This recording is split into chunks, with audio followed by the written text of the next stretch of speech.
नमस्कार, मैं नेहा शर्मा आपके साथ और आप देख रहे हैं जस्ट इंडिया। खबरों के प्रायोजक हैं रंज care showroom in Rohtak and Bahadurgarh. Showroom पर आएं, टेस्ट ड्राइव लें और गाड़ी बुक कराएं। Oscar super speciality hospital and trauma centre.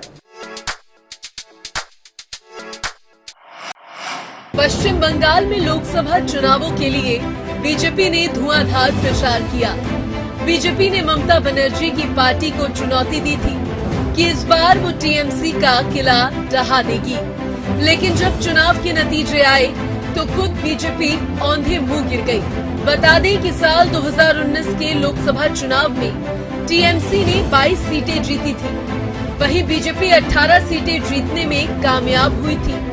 Asansol seat से बॉलीवुड एक्टर शत्रुघ्न सिन्हा ने जीत दर्ज की, तो वहीं हॉट सीट बहरामपुर पर क्रिकेटर यूसुफ पठान को जीत मिली। वहीं कांग्रेस नेता अधीर रंजन चौधरी को हार का सामना करना पड़ा।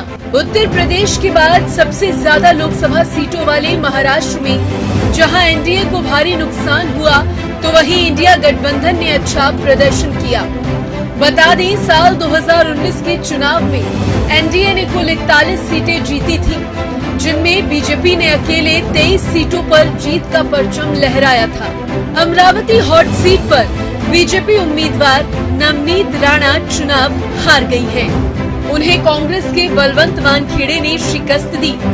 केंद्रीय मंत्री नितिन गडकरी, नारायण राणे अपनी सीटों को बचाने में कामयाब रहे। High profile seat Mumbai north से केंद्रीय मंत्री पीयूष गोयल ने जीत दर्ज की। बिहार में एक बार फिर नीतीश कुमार का जादू चला। नीतीश कुमार की अगुवाई वाली जेडीयू सबसे अधिक सीटें जीतकर बड़ी पार्टी के रूप में उभरी है। लोकसभा सीट पर हम प्रत्याशी जीतन राम मांझी ने करीब 1 लाख से अधिक वोटों से चुनाव जीता, तो वहीं हाजीपुर सीट से चिराग पासवान ने जीत दर्ज की। पटना साहिब से बीजेपी के रविशंकर प्रसाद ने जीत का परचम लहराया। पाटलिपुत्र से लालू प्रसाद की बेटी मीसा भारती ने बीजेपी प्रत्याशी रामकृपाल यादव को हराया। लोकसभा चुनाव के नतीजे सामने आ चुके हैं। नतीजों में एनडीए की सरकार बनती दिख रही है, लेकिन 400 पार का नारा देने वाली बीजेपी के लिए महाराष्ट्र और बंगाल के नतीजे किसी झटके से कम नहीं है। बीजेपी इन झटकों से कैसे उबरती है, ये तो आने वाले समय में ही पता चल पाएगा। लोकतंत्र के महापर्व कहे जाने वाले लोकसभा चुनाव के रिजल्ट आ चुके हैं, जिसमें हरियाणा कांग्रेस ने इस बार 5 सीटों पर जीत दर्ज की है। अगर सबसे बड़ी जीत की बात की जाए तो वह रोहतक सीट पर कांग्रेस कैंडिडेट दीपेंद्र सिंह हुड्डा की रही।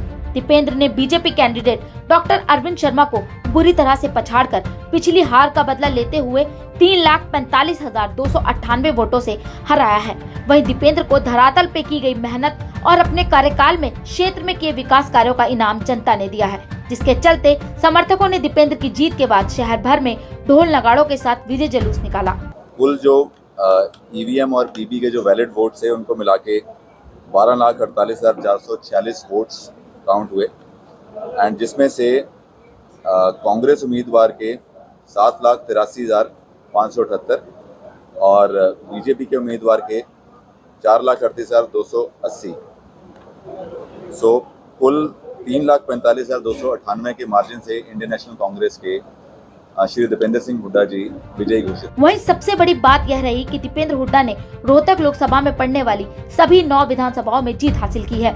बता दें कि साल 2019 में हुए लोकसभा चुनाव में दीपेंद्र हुड्डा बीजेपी के डॉक्टर अरविंद शर्मा से कांटे की टक्कर में हार गए थे, लेकिन इस बार दीपेंद्र सिंह हुड्डा अपने पिता पूर्व सीएम भूपेंद्र सिंह हुड्डा की विधानसभा क्षेत्र गढ़ी सांपला किलोई से सबसे बड़ी लीड लेकर आए हैं। दीपेंद्र को यहां से 77,242 वोटों की बढ़त मिली। पिछली बार गढ़ी सांपला किलोई हल्के से दीपेंद्र को 45,725 वोट मिले थे और यहां से उनकी जीत हुई थी। पिछली बार गढ़ी सांपला किलोई हल्के से दीपेंद्र को 45,725 वोट मिले थे, यहां उनकी जीत हुई थी। अब इस बड़ी जीत के बाद दीपेंद्र सिंह हुड्डा का क्या कुछ कहना है, आइए आपको सुनाते हैं। ये रोहतक लोकसभा क्षेत्र वासियों की जीत है, ये जनता की जीत है, ये कांग्रेस के हमारे कार्यकर्ताओं की जीत है, छत्तीस बिरादरी की जीत है, और मैं अपनी जीत को जनता के नाम समर्पित करता हूं। मैं अपने कार्यकर्ताओं के नाम अपनी जीत को समर्पित करता हूं, और मैं समझता हूं कि ये प्रजातंत्र की भी जीत है। आज प्रजातंत्र की जय आज बोलने का मन करता है। लोगों ने देश के संविधान को बचाने का काम किया है, लोगों ने भाजपा के अहंकार को वोट की चोट से चकनाचूर करने का काम किया है, देश की राजनीति में संतुलन बनाने का काम किया और हरियाणा के अंदर एक बदलाव का लोगों ने एक, मैं समझता हूँ, बहुत बड़ा संदेश हरियाणा के अंदर बदलाव का दिया है। मैं सभी लोगों का कोटि कोटि धन्यवाद। चुनाव का असर विधानसभा में पड़ेगा? निश्चित तौर से हरियाणा में आज जो कांग्रेस पार्टी का जो प्रदर्शन रहा है, वो कांग्रेस पार्टी का सबसे ज्यादा वोट में इजाफा अगर कहीं हुआ है पूरे देश में, तो आज हरियाणा प्रदेश के अंदर हुआ है। हरियाणा में लोकसभा चुनाव की 10 सीटों पर कांग्रेस ने बीते चुनाव के मुकाबले बेहतर प्रदर्शन किया। हॉट सीट पर हिसार से कांग्रेस को जीत मिली और यहां पर चौटाला परिवार की लड़ाई में चौथा शख्स बाजी मार गया। कांग्रेस के जयप्रकाश ने यहां से रणजीत चौटाला, सुनैना चौटाला और नैना चौटाला को मात दी। दरअसल हरियाणा की हॉट सीट में शामिल हिसार लोकसभा से पूर्व मुख्यमंत्री भूपेंद्र सिंह हुड्डा की पसंद के प्रत्याशी जयप्रकाश ने अपनी रणनीति और राजनीति अनुभव से जीत हासिल की। भाजपा प्रत्याशी एवं देवीलाल के बेटे रणजीत चौटाला को जयप्रकाश ने 63,381 वोट से हराया और इस तरह से जयप्रकाश ने भाजपा सहित इनेलो और जजपा से अपनी 2 बार हार का बदला भी ले लिया। गौर रहे कि जेपी को 2009 और 2011 के चुनाव में हार का सामना करना पड़ा था। भाजपा के उम्मीदवार रहे रणजीत चौटाला को पार्टी में हुए भीतरघात और बाहर के प्रत्याशी होने का सामना करना पड़ा। हरियाणा सरकार में रहते हुए रणजीत चौटाला ने काम करने का दावा किया, मगर उसका लाभ तक उन्हें नहीं मिल सका। रणजीत को देवीलाल के नाम का भी फायदा नहीं मिला। उनकी तरफ से मोदी की गारंटी की बात कही, मगर वह भी कामयाब नहीं हुई। वह जाट समाज के लोगों को अपनी तरफ अग्रसर नहीं कर पाए और यह भी उनकी हार का एक बड़ा कारण बना। आपको बता दें कि इनेलो की सुनैना चौटाला को 22,303, जेजेपी की नैना सिंह चौटाला को महज 22,032 वोट ही हासिल हुए। रोहतक में श्री गुरु तेजराम महाराज जी की पुण्यतिथि पर भंडारा लगाया गया। इस अवसर पर पंडित सुनील वशिष्ठ ने वैदिक मंत्रों से हवन यज्ञ किया, जिसमें मुख्य यजमान राकेश गोयल, पत्नी मंजू गोयल व मंदिर कमेटी के अन्य पदाधिकारी शामिल रहे। राकेश गोयल ने बताया कि तेजराम महाराज महिला रूप में बड़े ही तपस्वी हुई, जिन्होंने सारा जीवन लोगों के कल्याण के लिए समर्पित किया और 4 जून 2000 को इस स्थान पर उन्होंने अपने जीवन को प्रभु चरणों में समर्पित कर दिया। तत्पश्चात उनकी अंतिम समाधि शस्त्र हरिद्वार में किया गया। लगभग 24 सालों से उनकी पुण्यतिथि पर हर साल भंडारे का आयोजन किया जा रहा है। मैं विद्यासागर धर्मपत्नी संतोष गुरु जी का भंडारा हर साल होता है। लगभग 24 साल हो गए गुरु जी को, और ये कृष्ण पक्ष में त्रयोदशी के दिन भी मनाया जाता है और हर साल यहाँ पर भ्रमण हो जाता है और भंडारा। हमारे मदर के गुरु जी थे और ये लेडीज वेश में संन्यास लिया हुआ था और 2000 में इनका शरीर पूरा हो गया था। जब से इनका पुण्यतिथि का भंडारा और 2 अन्य भंडारे इस आश्रम में चलते हैं, जिसको हम बखूबी निभाते हैं। महाराज तेजराम, जो नाम आप बता रहे हो, तेजराम जी वशिष्ठ, ये लेडीज रूप में थे? ये लेडीज रूप में थे जी। ये प्रावर गांव के हैं जी। और यहाँ आके इन्होंने ये अपना तपस्या की थी यहाँ पे और यहाँ समाधि लीन हुए थे। समाधि तो हाँ यहीं पे शरीर पूरा हुआ था। हाँ हाँ हाँ। हरिद्वार समाधि गंगा जी में ली जी। मेरठ में मंगलवार रात को स्विमिंग पूल में मासूम बच्चों के सामने पिता की गोली मारकर हत्या कर दी। युवक अरशद अपने बच्चों के साथ स्विमिंग पूल में गया था। इसी दौरान उसकी कुछ लोगों से कहासुनी हो गई। तभी एक युवक ने पिस्टल निकाली और अरशद की कनपट्टी पर सटाकर गोली मार दी। अरशद जमीन पर जा गिरा और उसकी मौके पर मौत हो गई। वारदात का सीसीटीवी फुटेज भी सामने आया है।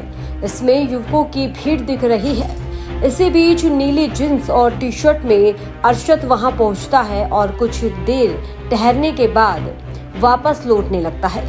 तभी भीड़ की तरफ बढ़ रहे एक युवक से अरशद का विवाद हो जाता है।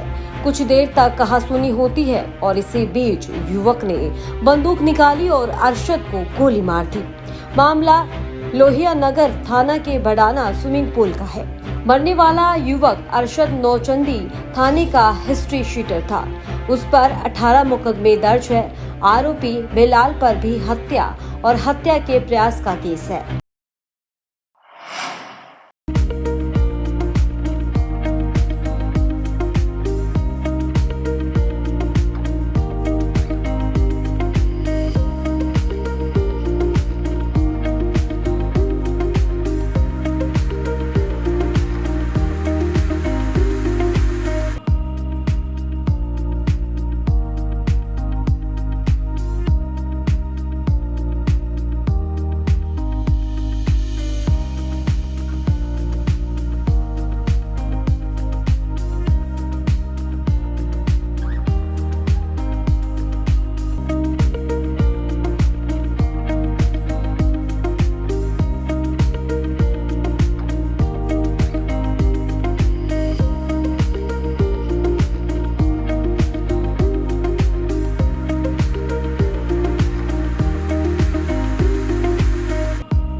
खबरों में फिलहाल इतना ही। देखते रहिए जस्ट इंडिया। नमस्कार।